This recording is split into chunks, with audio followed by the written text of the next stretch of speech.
So here's where it's important. Remember what we were talking about with respect and the fact that the animals are dangerous? I'm going to be very, very cautious, make sure that I'm going nice and slowly, watching them all of the time to make sure that I'm not scaring them in any way. Hello, gorgeous. Look at that. A whole pride of lions lying up in the shade.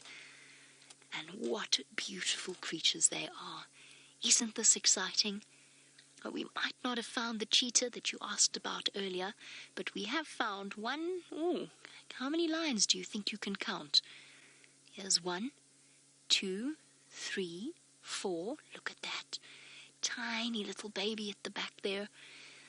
Now, I happen to know that this particular pride of lions has 8 little babies with them.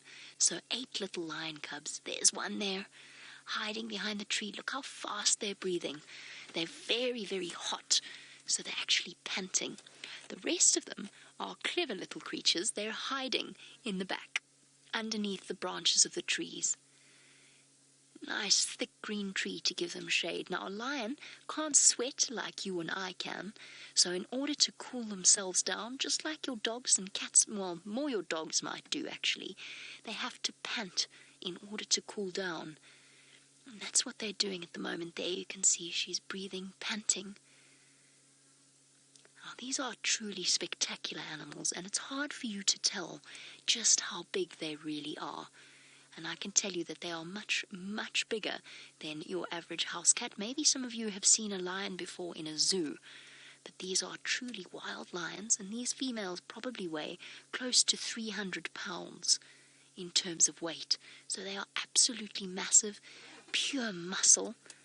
Look at that fierce, intent gaze. Look, she's looking up into the sky. It's because there's vultures flying around, I think. I think they might have a kill somewhere here. Isn't she beautiful? This lioness is called Amber Eyes, and this whole pride is called the Nkuhuma Pride. Now, we're not seeing any boys with these lions because that's actually, you might have watched The Lion King, maybe you think that that's how lion prides work, but a lion pride is actually just females and cubs. That is what a lion pride consists of. And then the males will actually move about in a territory that will include the territories of several different females. Sorry, bear with me 1 second. Hi, thanks so much. Cheers, guys. Cool, thanks so much. Sorry, everybody, just chatting to somebody else. They're beautiful, aren't they? And these lionesses are absolutely incredible. They've got 8 growing cubs to feed as well as themselves. And of course, they don't get fed here. They have to hunt and catch their own food, which they do incredibly successfully. They manage to hunt and catch things like antelope, zebra, buffalo, all kinds of things. Right now, though, they're just taking the opportunity to have a little bit of an afternoon nap. This pride is called the Nkuhuma Pride. That's a difficult name to say, isn't it?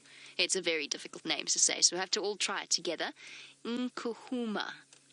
And it's from the local language here, that means the brown ivory tree, because they were found in the shade of a brown ivory tree once before. So this is the Nkuhuma Pride, and look at their gorgeous little cubs.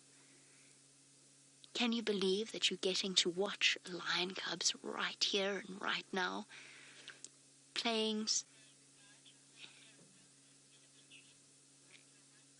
Gorgeous. Hello, little face peeking out from behind the branches. Well, unfortunately, although maybe fortunately, because I'm really glad that we did get to have a look at the lions, but unfortunately it's time to say goodbye to Windsor Woods. So from myself and the entire Safari Live team, and Dave, of course, is going to give you a big thumbs up for all of your wonderful questions that you sent through. It's time for us to say goodbye. Have a fantastic school day further, and I hope that you're on the back of our safari vehicle soon. Bye-bye.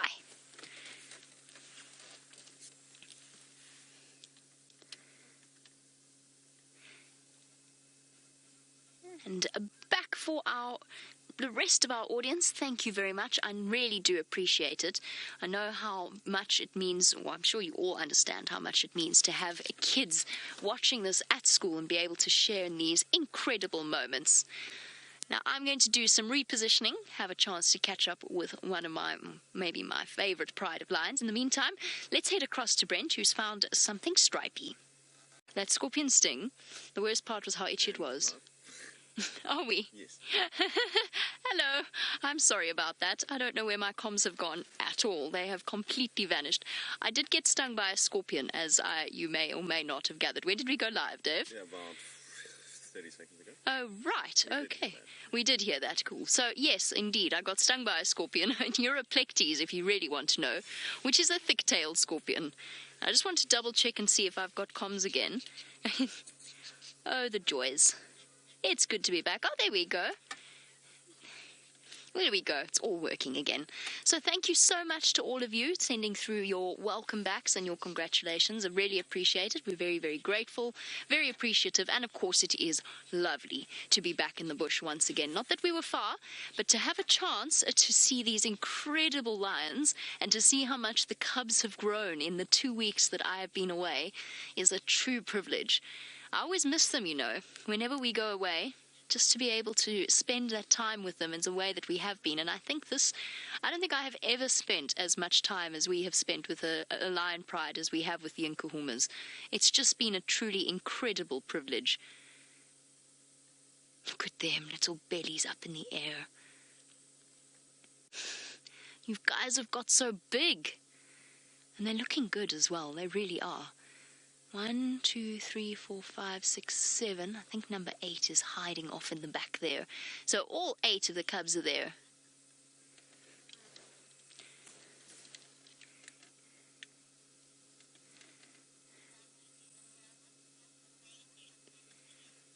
And there we go. So Monique in London, sorry, I am struggling to hear your question, so I'm not ignoring you. But Monique, I did get your question coming through.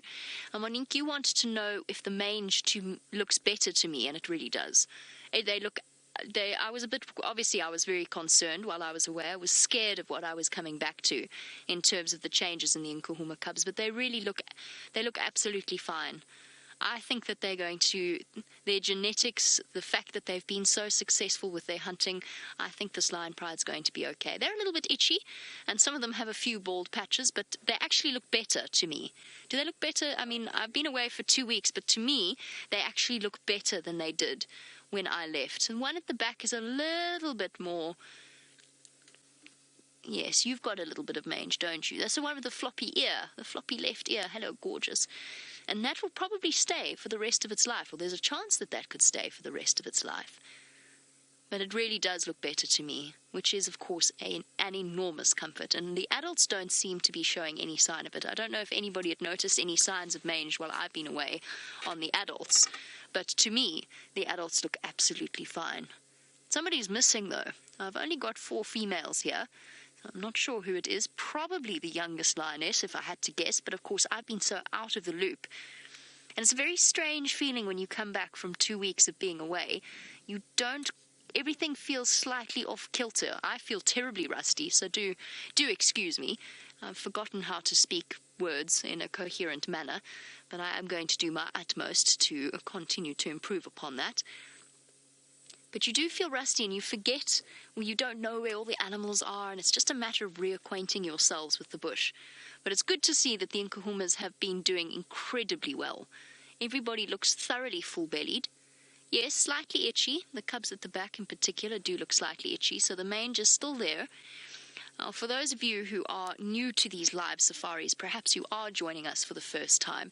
This is a live safari, and this is here in the middle of a vast conservation area known as the Greater Kruger National Park area. So it's an absolutely massive wilderness zone, bigger than certain small countries, 8.5 million acres, 4 million hectares in terms of size. So it's absolutely massive, and there are lots and lots of animals around this particular area and lots of lions in this particular part of South Africa. South Africa is very fortunate in that we have a very solid surviving population of wild lions.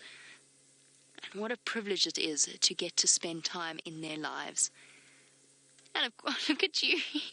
She's holding the other lioness. That's so sweet. Paws on either side of her.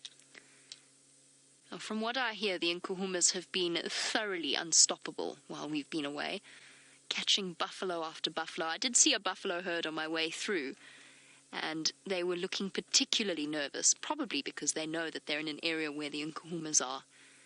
All looking full-bellied. No sign of pregnancy on Amber Eyes, Dave. No, I didn't think so either. When we pulled up and we saw her earlier, so I guess either that pregnancy wasn't successful, or we were mistaken. Perhaps she just had a very large meal of buffalo that particular day. 4 lionesses and their 8 gorgeous cubs. Look at you, panting in the heat of the day.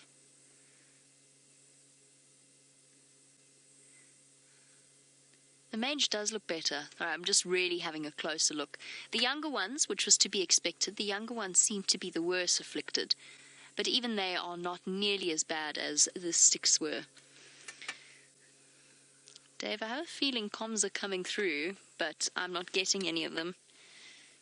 Sorry, I'm not ignoring your questions. As you know, live. No, what was that?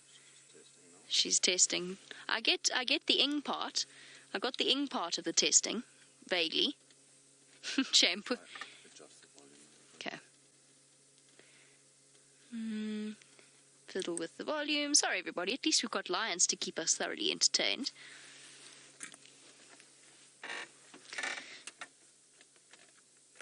Okay. Haha. There, I heard Kirsty. Hello, Kirsty. It's lovely to hear your voice once again in full, even if you do sound somewhat distorted. Oh, there we go. Kirsty, by the way, is our lovely director, who I have missed along with the rest of the team, so it's lovely to have her voice in our ears once more, and she is the one responsible for feeding through your questions, hence why it is slightly problematic if I cannot hear her. But I seem to be okay. I think that was okay that time. We'll figure it out as we go along. Hot little cubs. Now, which one's this? Now it's getting really difficult to actually tell the difference between different age groups. Before it was relatively simple. Aww. Going up to say hello to mom, or aunt maybe. Butting heads gently. No rest for wary moms where cubs are involved. Doing that standard lion greeting of the head rub, and now trying to find a comfortable spot. Are they still lactating, the lionesses? Are they? That's incredible. I'm very, very impressed with them. Maybe that's one of the mothers of the younger set of cubs. It's hard to tell if I can't see her face properly. But that's amazing to see them still suckling. I was relatively certain when I got back there would be very little of that going on. Jamie's not hearing because Kirst just missed. What's Kirst asking? I'm not getting any of the comms. I'm getting them. You getting them? This is devastating. Most devastating. Let me just check and see if it's not my ear. No, it's not my earpiece. Earpiece is working perfectly. Oh, look. Suckling going on. I'm just going to be quiet for a second so we can maybe listen to the sounds of them grumbling at each other, and then I can figure out what's going on. We can link to Brent while we do this.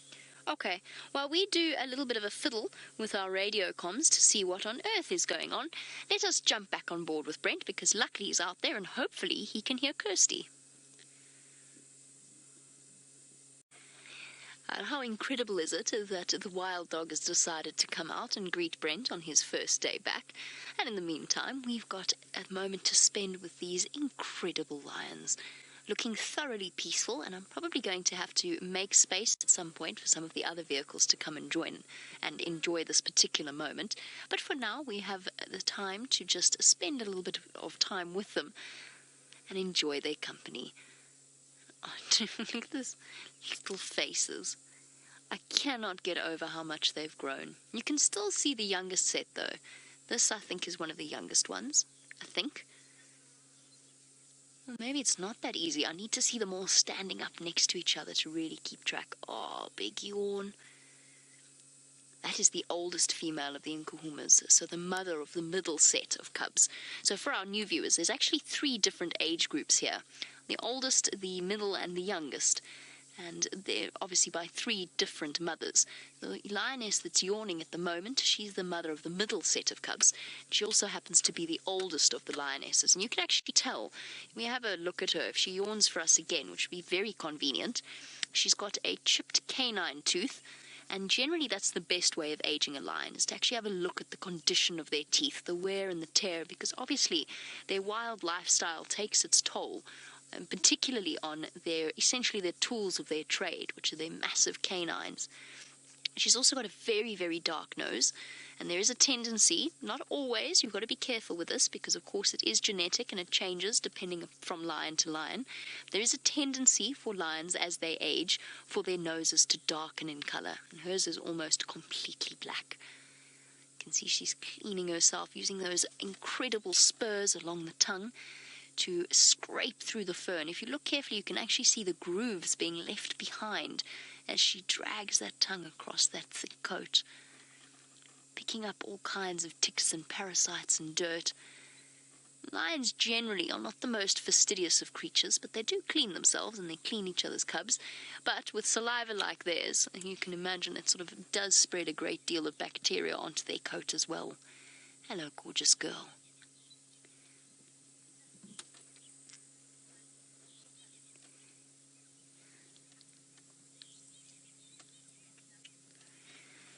Now, Liz, you want to know if the other females of the group have cubs, will they hold off on introducing them in order to basically make sure that their cubs are strong enough to deal with the rest of the pride? And yes, absolutely, that will be, sorry, let me just turn this down.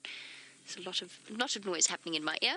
Yes, absolutely they will. So generally, unless I know, unless I know you know this, but for all of our new viewers, when a lioness has cubs, she actually hides them away for the first 6 weeks of their lives. And she does this for a very good reason.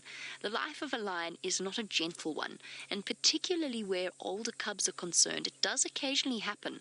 If the lioness introduces her cubs too early to the rest of the pride, they could actually be killed by the sort of boisterous nature of some of the older cubs.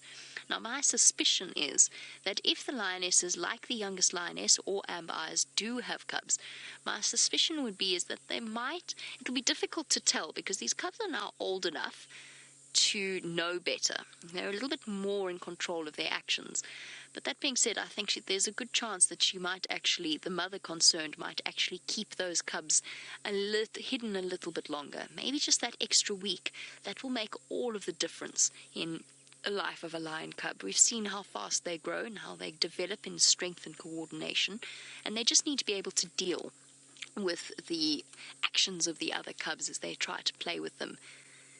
And we've seen these mothers from the older lioness, protecting the cubs, as we've been fortunate enough with this particular litter of cubs, or this particular generation of cubs, to really follow the entire cycle of their lives and their introduction to the pride. And I know that Brent had that incredible sighting where the youngest set were introduced to the rest of the pride. And you could see how incredibly protective the mother was of them. And you'd find that that would definitely be the case if a new set of cubs were to be introduced to this particular group. But lions are tough. They're incredibly tough. I've just noticed that Amber Eyes actually has quite a nasty limp. She's favouring her, what's this side? Left. I forgot my left from my right there for a second. Her left front leg has been injured in some way, but I don't think it's anything serious, and it's amazing how quickly these animals truly recover and heal from their injuries. She looks absolutely fine to me. It was probably an injury while they were hunting. Might even just be a slightly strained tendon. Hey, girl. You'll see in a bit when she does get up and move. If she does get up and move, you'll see when she walks. It's just a little bit of a limp. I mean, remember when the cub, all those months ago, had that terrible limp and that injured hip? We were all so concerned about it, and it was absolutely fine. So Amber Eyes will be fine, but it's just amazing the resilience of these creatures, even from a very young age. But yes, if I were a lioness, I think I'd keep my cubs hidden away for a little bit longer.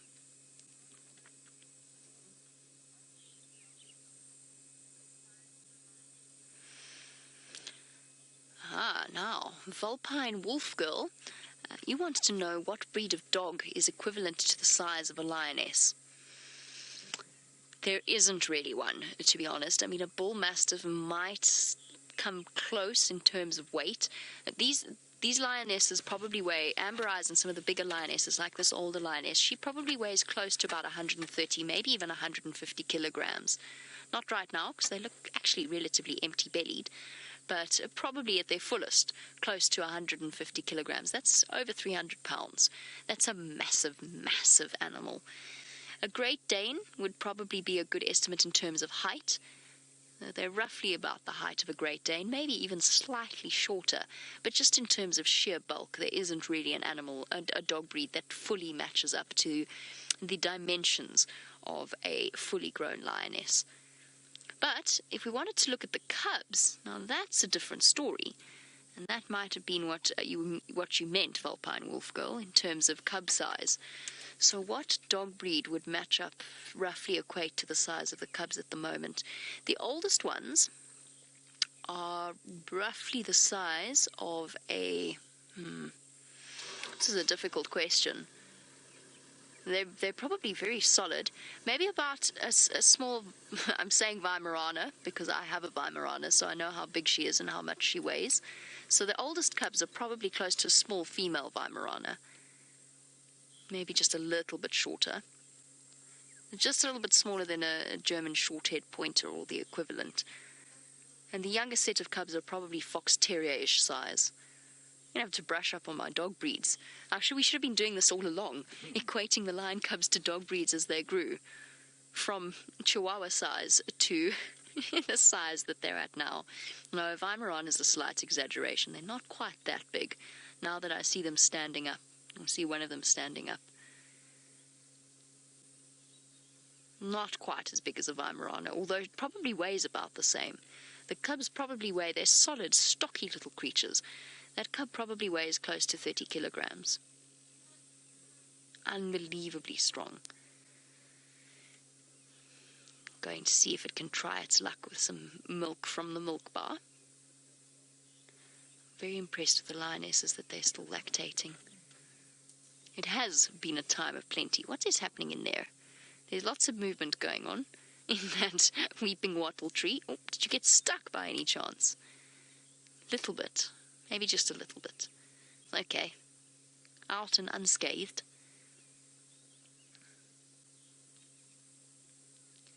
Going to investigate.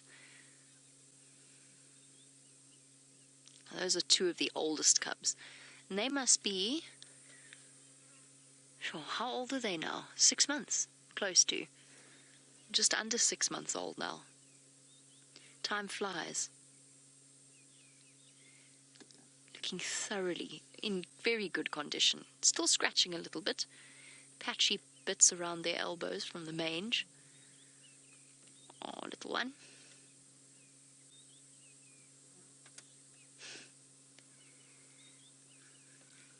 Oh, another scratch. At least they've got the claws for it, I suppose. Now, I'm looking at them. I've just been watching the conditions that the lions are in. They don't seem to be all that full, and yet there must have been a kill here somewhere. Dave, were they on a kill this morning? They were on a kill. Was it a small kill? Was it relatively young buffalo? Okay, so they were on a kill this morning. Relatively young buffalo. Obviously, there's this many mouths to feed. It's not quite the same as when it was just the Nkuhumas feeding for themselves. Now, I don't know where the rest of that buffalo is, but it has certainly attracted the attention of many, many scavengers. Was it with you, Dave, that the the white-headed vulture was seen? I heard a report of a white-headed vulture. That was very cool. Was that here? Or was it? It was here. Ooh, that changes things. Yeah, I wonder if it's still around. That would be very exciting. What you doing, little one? Oh, those poor lionesses. It's so exhausting being a mom and having these constantly active little creatures, or almost constantly active.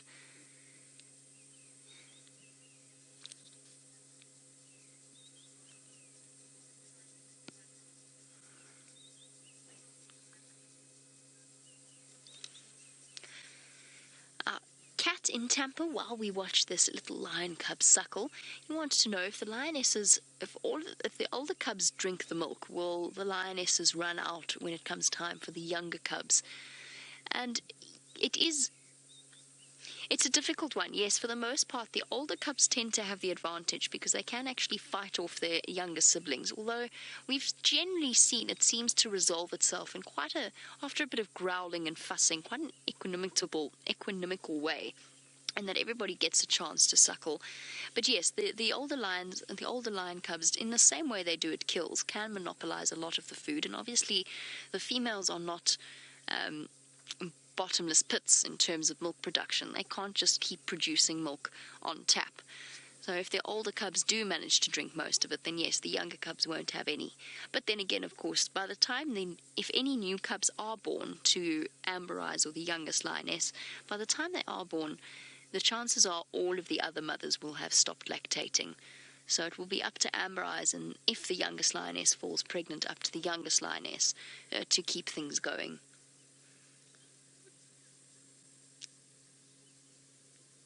I would think that with the bellies that they have at the moment, even though they have eaten this morning, I think there's still a very, very good chance that they could be up and about and hunting this evening, especially because it really looks as though it's going to storm. And I'm so excited. This particular October-November weather has been far better than last year. It has felt much more normal. So hopefully it does rain, which is, of course, perfect hunting weather for these lions. And apparently the weatherman is predicting that it is going to rain. I have my own weatherman. What do you think, Dave? Downpour Dave? Downpour Dave doesn't think it's going to rain. Ooh, spanner in the works, Dave. Going against the experts. Certainly has that hot, heavy stillness. I bet you the lions know. I bet you they are far more... I mean, I have no proof for that statement. It's supposition. But my suspicion would be is that most of the animals out here are aware of when it's actually going to rain. Certainly things like tortoises are out and about just before it starts to rain. This cub chewing on the dead peltiforum. It's the type of tree that it's chewing on.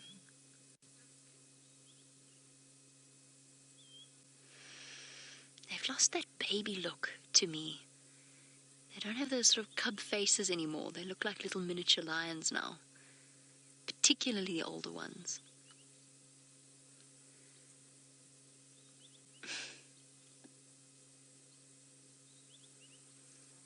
And these two at the back. And I think it will be well worth spending the sort of last portions of our evening with this particular pride of lions. We will have to leave them in a couple of minutes.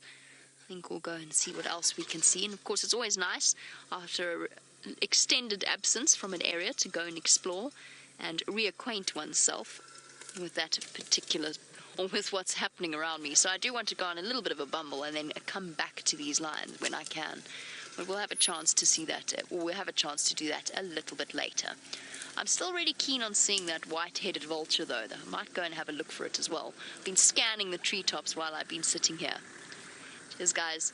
I've been scanning the treetops while I've been sitting here. I haven't seen it. It would be a first for me. I don't think I've seen a white-headed vulture in the Sabi Sands. I've seen them in Kruger, but I haven't seen them in the Sabi Sands. And there we go, all the cubs coming together. All in all, a thoroughly peaceful scene.